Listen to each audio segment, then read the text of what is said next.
Nepal's first real chance of peace began taking shape in mid-August 2005.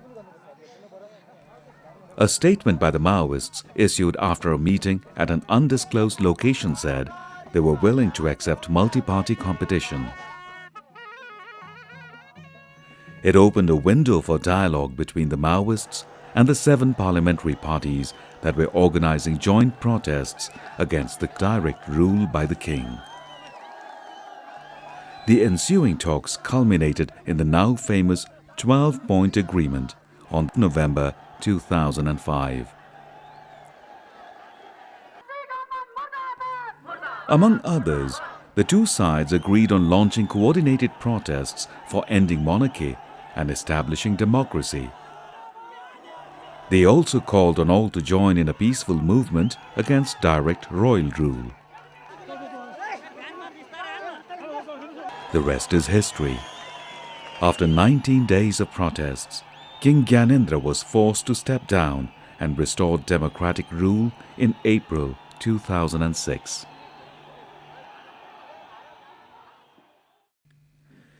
Girija Prasad Koirala of the Nepali Congress was appointed Prime Minister. The House of Representatives, which was dissolved in May 2002, was also recalled. Meeting on April 28th, the Parliament passed a resolution to hold a Constituent Assembly election to write a new constitution.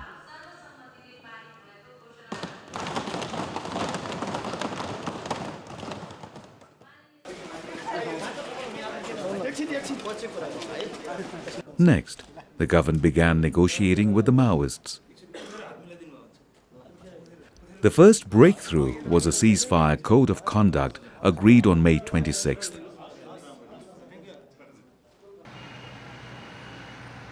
It was a step towards ending the 10-year-old conflict that had cost over 13,000 lives and millions of dollars in damaged public infrastructures and private property. The conflict had also caused several hundreds to disappear and had displaced several thousand families.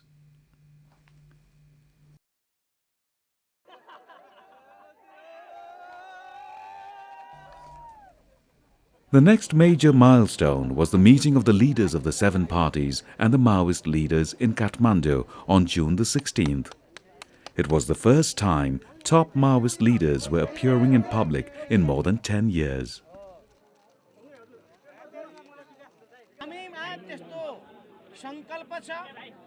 At this meeting, the leaders agreed on multi-party democracy, civil liberties, human rights and press freedoms, among others, and to draft an interim constitution. They also decided to seek support of the United Nations for managing arms and armies and for holding a free and fair election.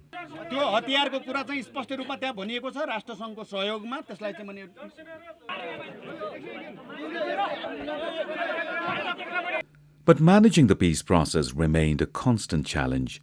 One early misunderstanding was on the process of inviting the United Nations, which was resolved after the two sides sent similarly worded letters in early August. The letters paved the way for the Security Council to establish the United Nations mission in Nepal. Preparing the interim constitution also took longer than planned owing to the demands for greater inclusion in the drafting team. The government accommodated the demands, even though it meant delaying the drafting process. The peace process was affected by civil disorder and disruptions caused by different groups seeking greater say in the Constituent Assembly process. The period was also marked by sporadic violence, including murder, abductions, kidnapping, and threats by various groups.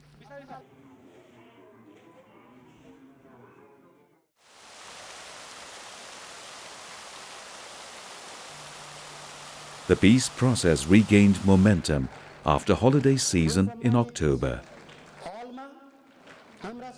Following a series of summit-level meetings on 8 November 2006, the leaders agreed on an 8-point peace agreement which provided a basis for the Comprehensive Peace Accord or CPA.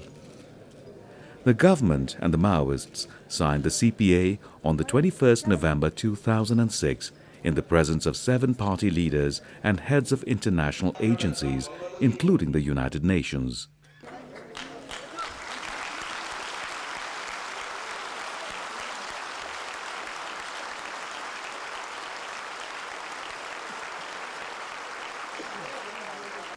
आज नेपालको निम्ति अत्यन्त नै महत्त्वपूर्ण जनताको लागि पनि अत्यन्त नै महत्त्वपूर्ण सम्झौता भएको छ। अब एक्जाम्पल हामीले सेटअप गरेको छौं वर्ल्डलाई कि कसरी द्वन्द्वको समाधान हुन सक्छ।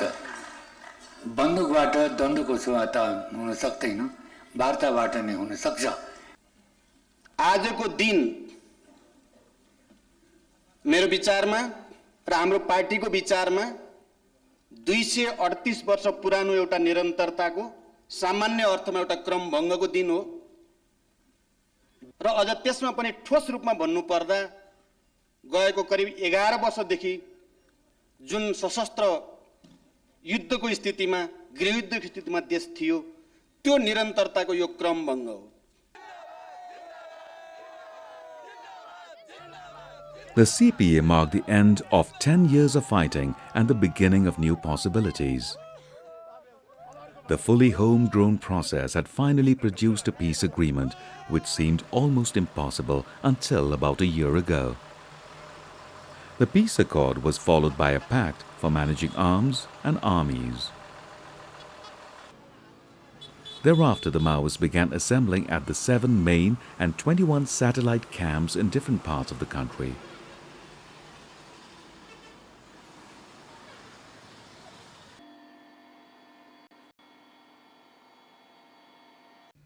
This opened the way for the United Nations to register and verify combatants and their weapons. As agreed, the Maoists put away 2,855 weapons. The Nepal Army also sealed an equal number in United Nations supervised containers.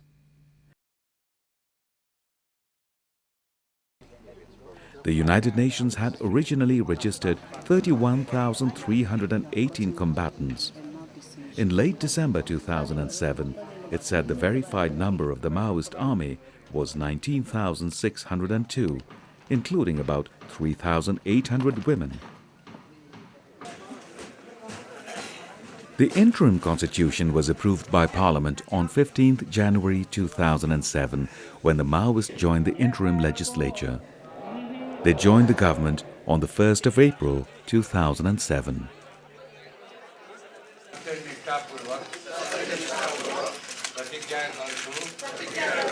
The government had plans to hold the Constituent Assembly election in June, but the polls were postponed until November owing to delays in legislation.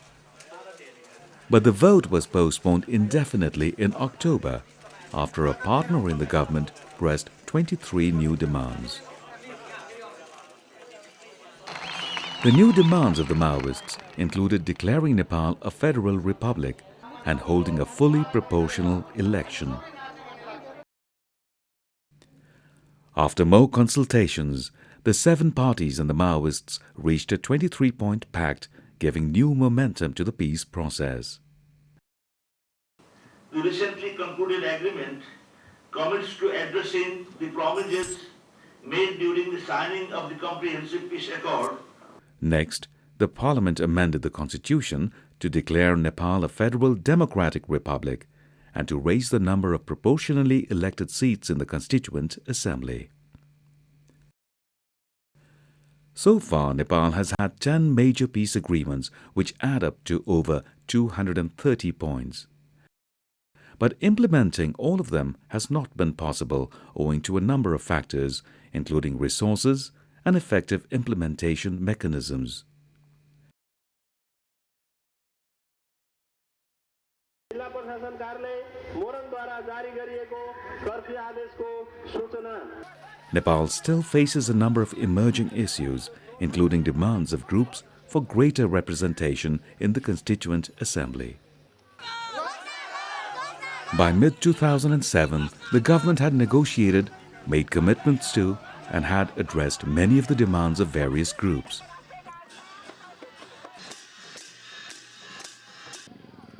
It has asked the groups to hold on to their other demands until the election, but not all agreed to this proposal.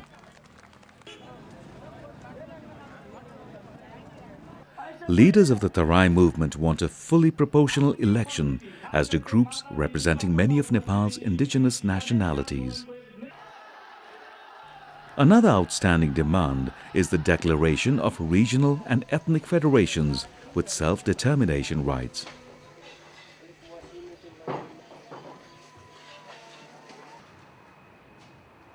As one more step towards addressing the concerns, in December 2007, Nepal raised the number of Constituent Assembly seats to be filled through proportional representation from 240 to 335.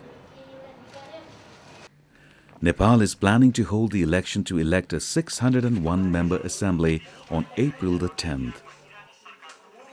The assembly would have both elected and nominated members and would be representative of Nepal's diversity.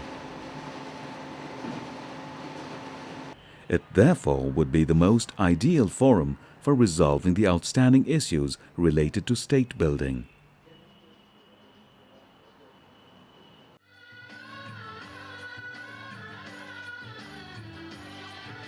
The parties in government have already begun preparing for the election. They've already organized a number of joint rallies for building public support. The government's policy is to continue negotiating with all groups to seek their participation in the vote.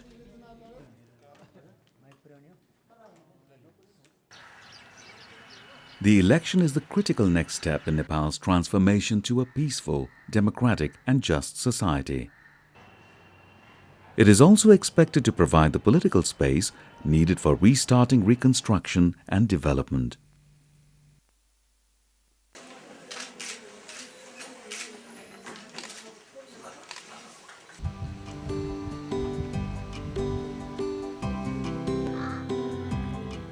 Peace and development complement each other, and more so in a country where high poverty and exclusion are said to be the root causes of conflict. Reducing poverty requires broad-based growth, which can be attained by building new infrastructures, rebuilding those damaged in the conflict, and through targeted investments. The ability to deliver public services effectively, especially to citizens from excluded groups, is another key challenge. There is now an emerging consensus in Nepal that believes on the need for complementary efforts for development and peace building. There's also a realization that investment in development must begin now alongside the efforts in peace building.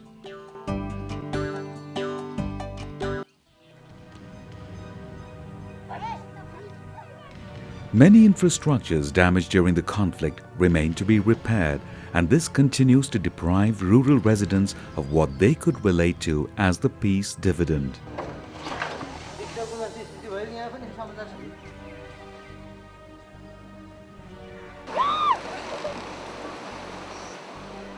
Further delay in responding to their concerns can only cause more frustrations and sow seeds for new conflicts. र त्यसपछि नेपाल नागरिक उड्डयन कार्यालय अन्तर्गतको यो tower चाहिँ यहाँभन्दा अगाडि माओवादी कारणले अथवा द्वन्द्वका कारणले भत्कियो सबै संरचनाहरू। अहिले यो टावर मात्र बनेको छ। अब पिचको कुरा म नदोहोर्याउँ, झन् हामी एउटा खुसीको कुरा हो, पिच हुनुपर्छ। आदरणीय जनसमुदायहरू, हिजो एउटा अवस्था, एउटा काल थियो जुन बेला एउटा चाहिँ ध्वंसको काल थियो। अहिले त्यो कालबाट हामी माथि आएका छौँ। देशमा शान्ति कायम भएको छ। हामी 8 दलको प्रतिनिधित्व गरेर देशका विभिन्न ठाउँहरूमा कहाँ के निर्माण गर्नुपर्छ। अब यो चरण भनेको एउटा चाहिँ शान्तिको चरण हो र यो चाहिँ निर्माणको चरण हो। Nepal held its last major consultation with donors in May 2004. Another issue. So I think we have to be extremely careful. This donor consultation meeting seeks to serve as a stopgap measure until the next Nepal Development Forum is held. The objectives are to share experiences and discuss common strategies for addressing Nepal's development and peace-building challenges. We are continuously appreciate the government's Another underlying goal is to communicate the opportunities and challenges ahead with the ultimate beneficiaries, the people of Nepal. 56% of, again, the Tarai Madeshi Dalit.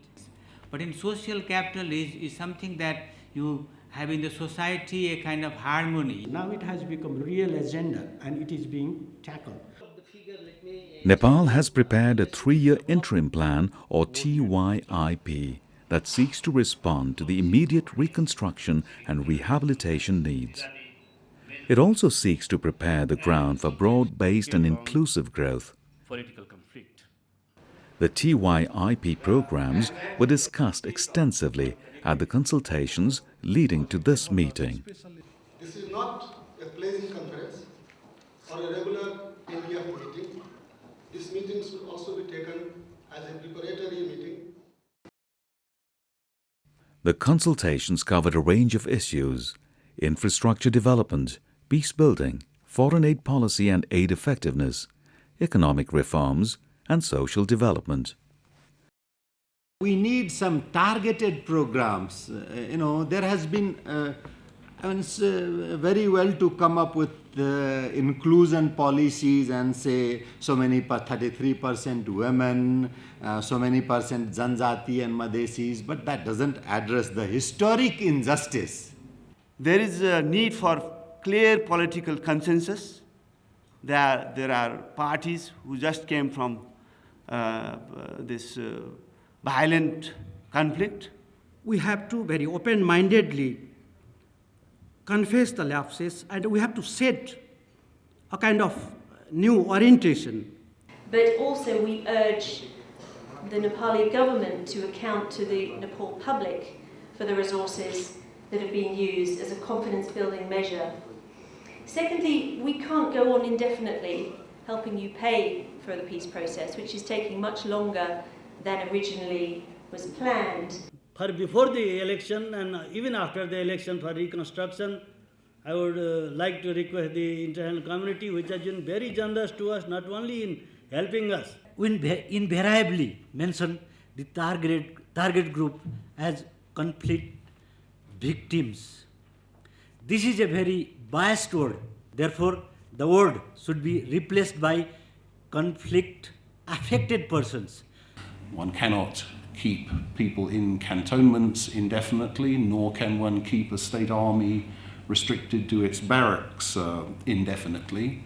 That is important for those donors willing to consider supporting the government in payments to those remaining temporarily in cantonments, as well as in considering what financial support will be necessary to reintegration of former combatants when decisions about downsizing are taken. Inflation is declining.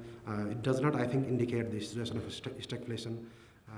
The meetings also discussed the management-level reforms in government, which are expected to provide a basis for planning longer-term programs for establishing multi-party democracy and lasting peace.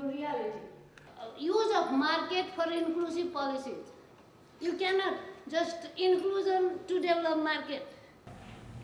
In order to deal with this difficult situation, it is now important that the government and political leaders start grappling with the concrete economic fundamentals of the country. Nepal still faces security challenges both in the Tarai as well as in the remote hills. Murder, abduction, kidnapping and petty crimes still continue to make headlines but do not deter the government from its efforts for bringing stability in Nepal.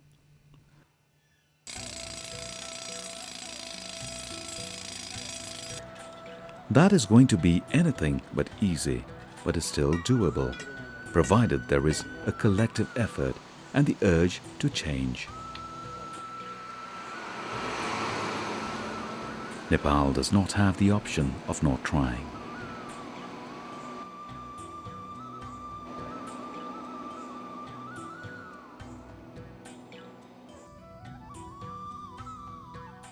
समस्या त आउँछ समस्या नआएको दुनियाँमा कहाँ छ र समस्याबाट नै आज यहाँसम्म हामीहरू यो सिभिलाइजेसनमा हामीहरू पुगेका छौँ समस्या नआएको यो सिभिलाइजेसनमा हामीहरू पुग्दैन त आउँदैन त त्यसैले यसबाट हामीले हात्तिने काम पनि छैन यो समस्याले समाधान गर्दै जानुपर्छ तर समस्याको समाधान गर्ने थलो चाहिने पार्लियामेन्ट हो भन्टानु कन्स्टिट्युएन्ट एसेम्ब्ली हो जसले समस्याको समाधान निराकरण गर्दछ इन्डिभिजुअल कसैले गर्न सक्दैन